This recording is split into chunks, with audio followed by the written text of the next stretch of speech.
Les médias iraniens ont annoncé, ce lundi matin, le décès du président Ebrahim Raïssi et du ministre des Affaires étrangères Hossein Amir Abdollahian, survenu lors du crash de leur hélicoptère la veille, dans le nord-ouest de l'Iran.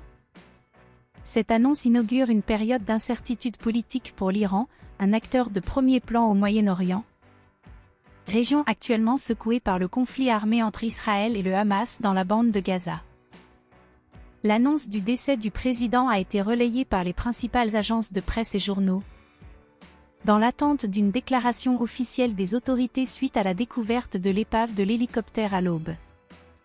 Lundi matin, la télévision diffuse des chants religieux accompagnés de photographies du président. L'agence officielle IRNA a déclaré « Le grand esprit du président populaire et révolutionnaire d'Iran a rejoint le royaume suprême, saluant ainsi le martyre des victimes ». Elle a également précisé que le gouvernement publierait une déclaration en milieu de matinée. La perspective de retrouver vivant le président de 63 ans, élu en 2021, ainsi que les 8 autres passagers, s'est progressivement estompée au cours de la nuit. Parmi les victimes figurait le gouverneur de la province d'Azerbaïdjan oriental, le principal imam de la région, le chef de la sécurité du président, ainsi que 3 membres d'équipage.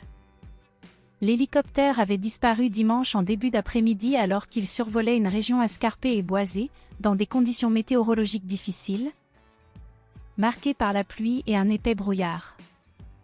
L'épave a été localisée à l'aube, et les équipes de secours ont rapidement signalé qu'il n'y avait aucun signe indiquant que les passagers de l'hélicoptère avaient survécu.